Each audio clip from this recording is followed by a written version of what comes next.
Assalamualaikum warahmatullahi wabarakatuh. Jadi mungkin pernah dengar ya, pemirsa mungkin pernah lihat ada yang komen, mengapa kok nggak 100%, padahal ada beberapa pemirsa yang menggunakan 100%. Selain itu ada juga yang menggunakan minyak goreng itu sebagai minyak rem, menggunakan minyak goreng itu sebagai oli suspensi. Ada juga yang ingin dipakai untuk minyak power steering, minyak ATF ya, automatic transmission fluid ya, untuk olinya Matic, untuk olinya CVT, untuk olinya power steering dan seterusnya. Ya, mengapa kok penulis ini kalau rekomendasi masih cuma untuk oli mesin tok, lainnya paling ya cuma untuk campuran bensin gitu ya. Walau penulis sendiri lebih pilih pakai margarin dan minyak wijen. Mengapa kok nggak 100%? Itu ya sebenarnya kita ya jangan sampai ada yang ngomong, wow, minyak goreng itu serba bisa, macam-macam gitu ya. Karena ya namanya cairan pasti ada keterbatasannya. Namanya pelumas itu juga ada keterbatasannya. Ada keunggulan dan kekurangan masing-masing. Nah, gimana caranya biar apa yang kita dapatkan itu bisa memberikan nilai lebih. Jadi nggak langsung, oh karena minyak goreng itu ini maka 100%-nya mantap gitu ya. Yang pertama adalah penulis pakai minyak goreng itu bukan untuk menekan harga. Memang menekan harga itu merupakan salah satu alasan, tapi bukan alasan utama. Alasan utama itu adalah untuk mendapatkan oli yang lebih baik, oli yang bisa lebih awet, terutama karena ya nggak selalu motor ini sih ya. Kalau motor ini kan penyakit fuel dilution ya, oli ini nggak awet. Tapi sekarang ini oli nggak awet ini penulis manfaatkan untuk uji oli, sehingga uji oli ini banter, nggak nunggu lama-lama, langsung bisa diuji gitu ya. Oh ya, sekarang Pak masih pakai Valvoline ya. Ini kok jadi oli awet ya, bola ya. Suara mesin sudah agak kasar, tapi kasarnya ada limite ya. Setelah taraf tertentu nggak jadi makin kasar lagi, antara wis. Ini kalau penulis uji oli juga ya, penulis ya jelas nggak pakai minyak goreng karena pingin tahu ya sifat olinya bagaimana. Kalau sudah dicampuri minyak goreng ya hasilnya pasti beda lah. Karena ada beberapa sifat minyak goreng yang nggak ada pada oli mesin, yang terutama adalah solvensinya, lubricity-nya. Tapi ya ada juga kelemahan minyak goreng. Apa itu? Dari sisi pertama adalah kekentalannya, lebih encer dari kebanyakan oli mesin, kecuali kalau memang lawannya, tandingannya adalah oli 0W20. Nah itu ceritanya beda lagi. Kalau sama 0W20 ya mungkin setara lah, anggap aja kayak gitu. Tapi penulis belum pernah nyoba oli 0W20.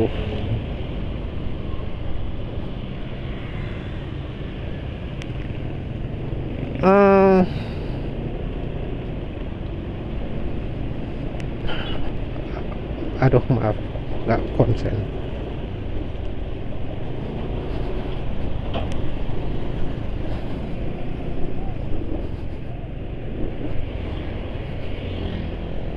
Penulis nggak pakai 100% itu ya sebenarnya sih ya, yang terutama sih karena kelemahan ini ya, karena kelemahan olinya terlalu encer. Jadi penulis sendiri nggak merasa butuh ya 100%, karena penulis pernah coba 50% itu untuk motor penulis terlalu encer, 30% itu agak terlalu encer. Memang dulu 50% campurnya Mesran B40, tapi kemudian 30% pakai Mesran Nesa M40. Nah, tetap sih kesimpulannya 30% agak terlalu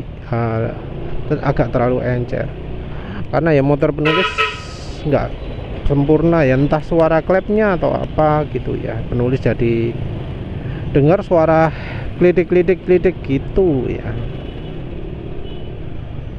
Mungkin kalau motor lain, NMAX lain mungkin nggak ngalami kayak gitu.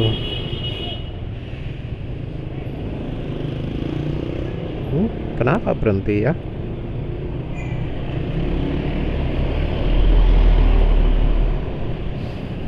Jadi penulis nggak pakai 100% karena menimbulkan suara klitikan yang entah itu merusak atau tidak, tapi sangat mengganggu pendengaran.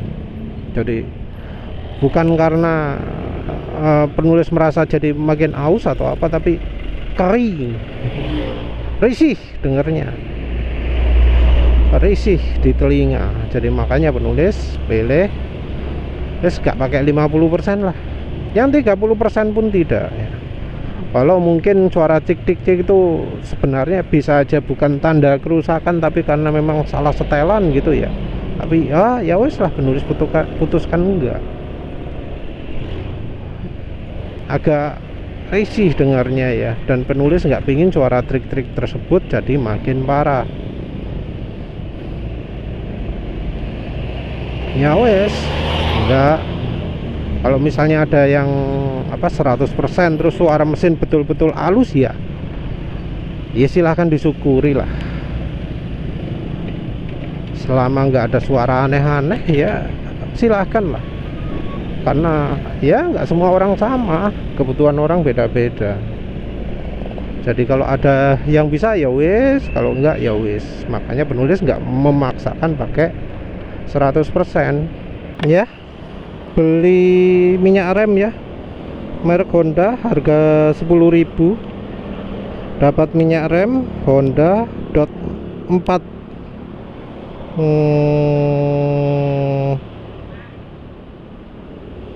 Gak ketok buatannya sopo ya. Produksi Lokase Jati Mulia. Ya nanti dilihatlah itu buatan siapa.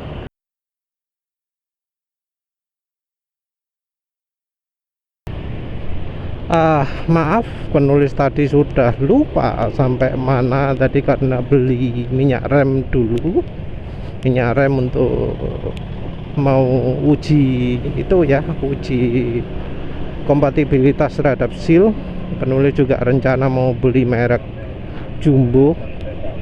Entah beli offline atau beli online enaknya ya. Karena beli online juga penulis nggak tahu membedakan yang asli dan palsu bagaimana. Yang online juga sama aja ya, mungkin online aja ya, biar bisa jadi acuan untuk beli minyak rem di mana. Terus lanjut lagi, minyak goreng kelemahannya encer. Ada lagi kelemahan lain nggak?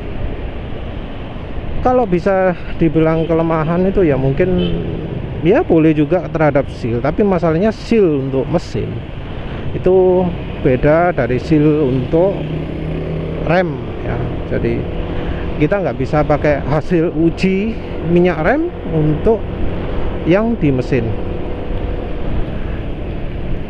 Kalau untuk rem katanya sih mengembang ya, penulis ya bakal uji coba juga lah ya, sealnya yang di motor entah sama apa enggak dengan yang di mobil, penulisnya nggak tahu. Tapi nanti penulis pakai sealnya tentu seal yang sama dengan untuk seal yang di mesin. Rencananya mau pakai seal yang tutup oli ya, tapi nanti lihat aja. Yang jelas penulis motornya lebih cocok kalau pakai rasio 20%. Nggak rekomendasi 100% karena penulis sendiri juga nggak cocok. Ada juga beberapa pro yang kalau 50% nggak cocok, cocoknya itu misalnya 30%. Ada juga yang 20%, dan ini nggak sama ya, nggak sama antara mobil, motornya beda juga beda. Ada yang pakai 50% sip untuk mobil, untuk motor sip. Ada yang 50% wah terlalu encer gitu. Ada yang bahkan 20% pun terlalu encer. Kalau sudah 20% terlalu encer, biasanya penulis rekomendasi pakai oli lebih kental. Rekomendasi untuk sekarang cuma dua ya, Mestran SI40 dan Repsol 20W50. Yang versi encernya Mestran SI40, versi kentalnya Repsol 20W50. Kalau butuh campuran aditif lagi selain minyak goreng ya, penulis nggak coba lain, misalnya Pak Manol ester gitu, enggak ya. Tapi kalau misal beneran butuh aditif, penulis lebih rekomendasikan oli samping Mestrania 2T atau Evalup 2T yang warna hijau itu yang penulis rekomendasikan. Kan Evalup itu jelek mas, entah ya, penulis sudah pernah pakai Evalup 2T itu sebagai oli mesin ya. kan beli itu kapasitasnya 700 ml kan, itu tak sok kabeh ke dalam mesin, tambah 300 ml oli 300 ml minyak goreng opo saat itu kalau nggak salah kunci mas. Mantap enak oke. Malah lebih awet daripada Evalup Geo, malah lebih awet daripada Evalup Molitech ya. Lebih awet dalam artian suara asak-asak itu, suara antara gesekan piston dan silinder itu. Pakai Evalup 2T wah licin ya.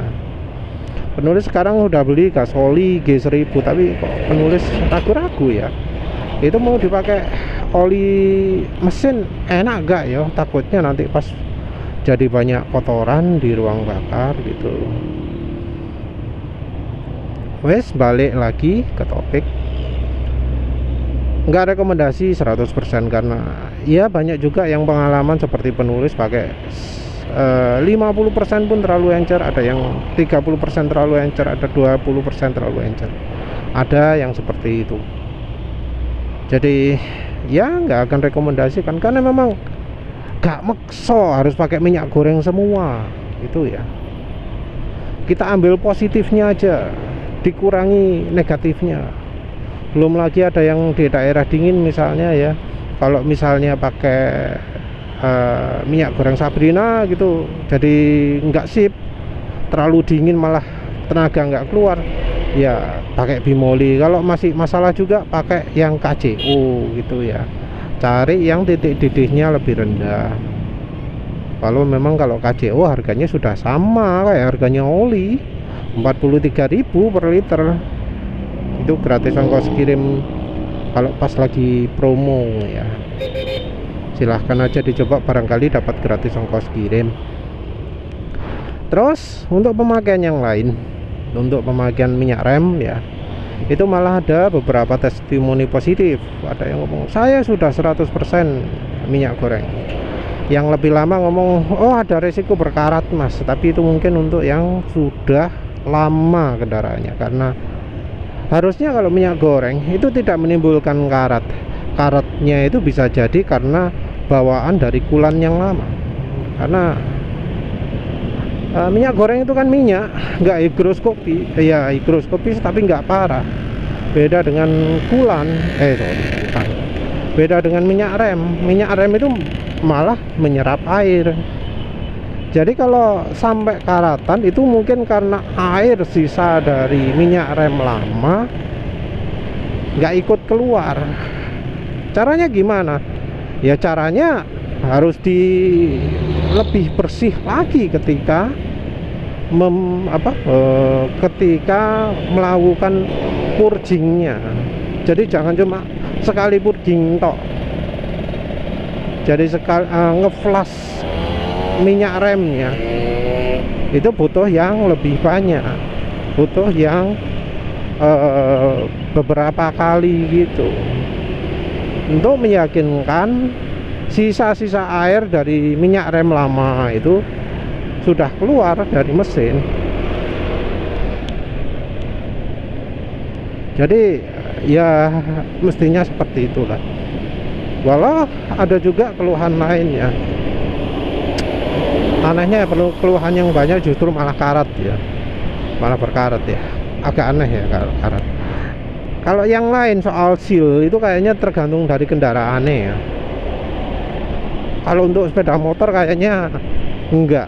Kalau untuk mobilnya terutama truk itu mungkin iya. Jadi atau itu pengaruh dari merek minyak gorengnya juga ya, penulis nggak tahu. Makanya penulis mau mengadakan uji seal sendiri ya, pakai yang apa jenenge lebih sealnya tapi seal mesin ya, bukan seal bukan seal sistem rem ya. Ya wis sembuh lah, itu relevan atau enggak. Tapi yang jelas kalau untuk minyak rem itu memang ada resiko ngembang, resiko karat itu ya. Kalau karat wis penulis jelaskan. Nah kalau yang mengembangnya itu ya mbuh juga ya. Ada yang iya, ada yang enggak. Kalau mau amannya sih, mau amannya ojo nggak minyak goreng. Penulis nggak lihat ada positifnya lah ya. Penulis nggak lihat ada lebihnya selain dari harga juga enggak ya. Karena minyak rem juga walau harganya seliternya mahal ya, lebih mahal dari minyak goreng, sebenarnya ya butuhnya nggak terlalu banyak juga. Untuk motor 50 ml malah tadi beli si berapa mililiter itu sudah cukup untuk motor. Nggak banyak, harga 10.000 dapat satu botol, wes itu cukup untuk satu motor. Mungkin kalau NMAX ini ada dua ya, 100.000 mungkin ya. Kok 100.000, 100 ml 20.000. Apa mau niat menghemat pakai minyak goreng ya? Kalau nggak perlu ya ngapain gitu loh. Karena memang sih ada minyak rem yang nggak bagus, seperti penulis nggak percaya dengan merek AHM, makanya tadi beli minyak rem AHM untuk dites gimana. Nah, tapi kan ada merek-merek bagus, merek yang direkomendasikan sekali untuk minyak rem itu Jumbo mereknya. Merek yang kedua adalah Seiken. Tapi katanya Jumbo sudah sangat lumayan. Penulis juga nggak tahu lebihnya Seiken itu apa. Kalau soal titik didih itu ya relatif ya, dari ratingnya. Kalau sudah dot 4 itu sudah lebih tahan panas ya, lebih tahan panas daripada yang dot 3 ya, tinggal dicari aja. Apalagi ya, memang kalau dari sisi tahan panas ya, minyak goreng bisa memberikan yang lebih tinggi ya, lebih tinggi.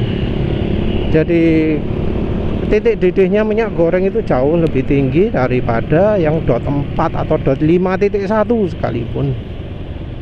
Karena ya minyak goreng beda, bukan apa jenenge kalau minyak rem glycol ether ya, bukan glycol ether. Titik didih jauh lebih tinggi, tapi itu rasanya yang lebih butuh cuma untuk yang sering turun gunung aja, sering berkendara naik turun gunung. Cuma ya kurang afdol lah kalau mengandalkan minyak rem. Mestinya yang lebih aman itu ya pakai metode safety-nya lah. Jadi misalnya kalau pas sudah turunan lama, remnya lama dipakai, ya istirahatlah dulu. Kalau amannya gitu, daripada dipakai terus turunan terus, remnya dipakai terus, ditekan terus gitu ya, sampai kampasnya nempel terus gitu.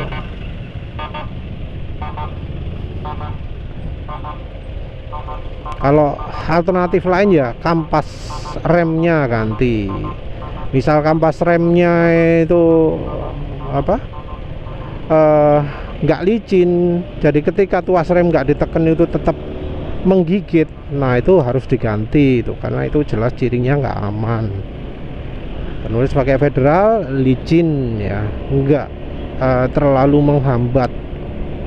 Beda dari yang Yamaha Fiction YGP ya, kampas rem YGP yang untuk Fiction itu menghambat sekali. Yang punyanya NMAX agak menghambat, yang Federal ini paling nggak menghambat. Selanjutnya direkomendasi suruh pakai merek Indopart, ya wis lihat aja nanti. Jadi unggulnya ya cuma titik didih minyak goreng jauh lebih tinggi, tapi kan nggak semua orang butuh, karena ya buktinya banyak orang yang sistem remnya itu pakai standar ya oke-oke aja. Penulis sendiri pernah ngalami rem belakang blong ya, waktu motor dipakai anak sih, tapi rem belakang blong, tapi begitu ganti kampas rem sudah beres. Jadi nggak harus pakai minyak goreng ya. Jadi kalau untuk minyak rem menurut penulis ya nggak terlalu, nilai plusnya itu cuma dari titik didih saja ya. Tadi sempat ngomong gak ono ya, ternyata ada ya. Tapi kalau cuma titik didih ya wes terserah lah, nilai sendiri butuh enggak titik didih itu tinggi. Terus contoh pemakaian lain itu kalau sistem rem yang sekarang sudah bermasalah, karena ya minyak rem yang sedang dipakai itu kualitasnya kurang bagus, jadi remnya membal, jadi ambles, terus rembes gitu ya. Rembesnya karena sealnya kisut.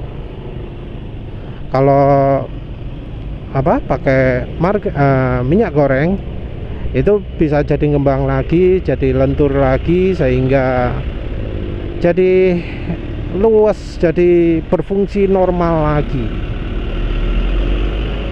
Nah itu ada juga sih beberapa yang ngomong, wah sistem remku jadi oke lagi setelah tak kasih minyak goreng. Ada yang gitu.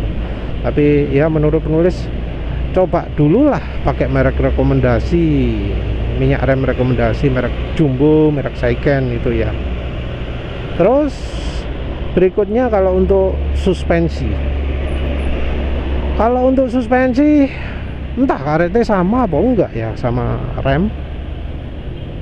Ada yang ngomong jadi bocor, ada yang malah ngomong oke banget. Oke, penulis sendiri termasuk yang semi ya, karena penulis menggunakan campuran oli mesin juga. Penulis pakai mesran dan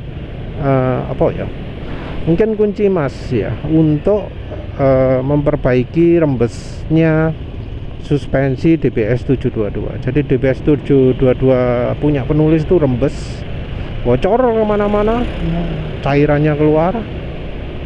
Awes penulis bongkar, gak tak ganti sealnya masih seal bawaan utuhan, gak tak ganti sama sekali, cuma ganti minyak itu, minyaknya tak kasih mungkin kunci emas sama mesran saya 40. Wes campuran keduanya itu pirang persen, mungkin 50-50 atau lebih, hasilnya jadi nggak rembes. Ada juga yang pakai 100% minyak goreng, ada juga yang pakai campuran oli mesran ya. Katanya sih kalau pakai minyak goreng itu lebih kental daripada bawaan dari oli suspensinya.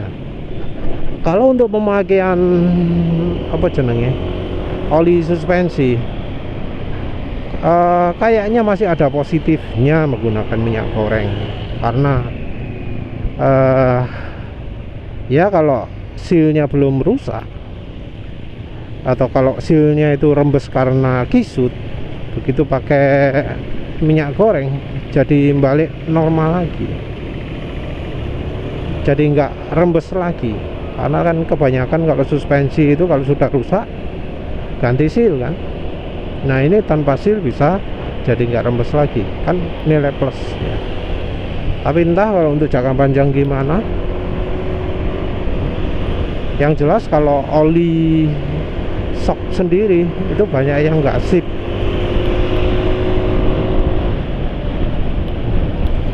Tentu ini penulis ngomong soal motor ya, terutama suspensi depan yang olinya itu butuh sering diganti.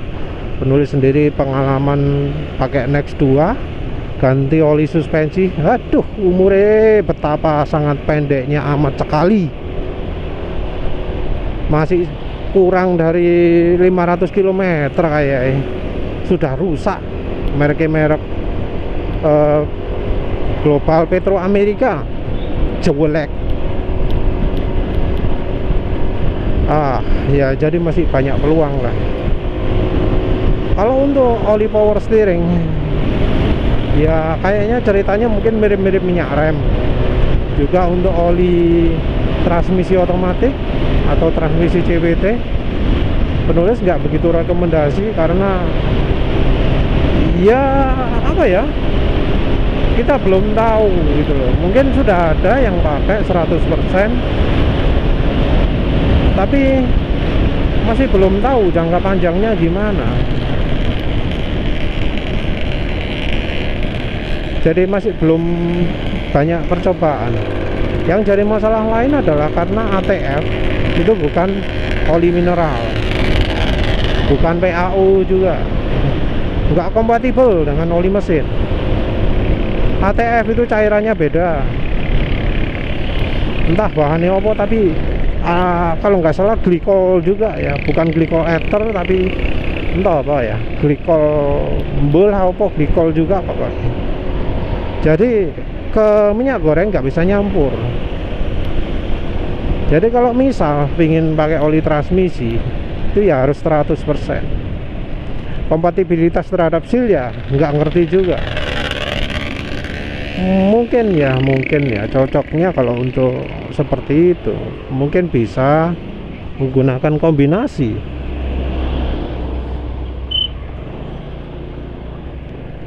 kombinasi antara oli mesin dan minyak goreng, mungkin 50-50 ya.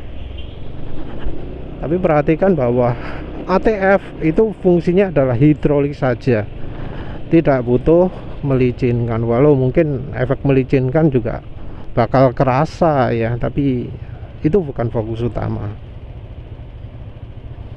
Apa maneh?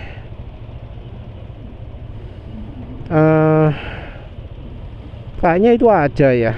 Jadi intinya ya nggak harus lah ya minyak goreng.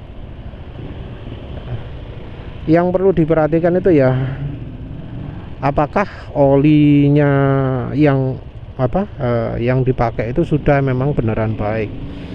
Walau minyak goreng itu nggak cocok, jangan dianggap minyak yang sudah khusus diuntukkan untuk misalnya untuk ATF, untuk shock, untuk rem gitu, jangan dianggap sudah 100% sempurna, karena ya semua itu ada limitasinya. Kita harus cari mana yang merek terbaik.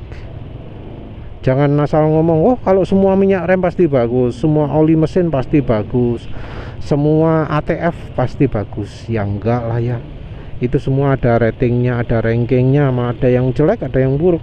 Kita harus pilih yang bagus bagaimana. Ya wes begitu saja. Terima kasih udah menonton. Assalamualaikum warahmatullahi wabarakatuh.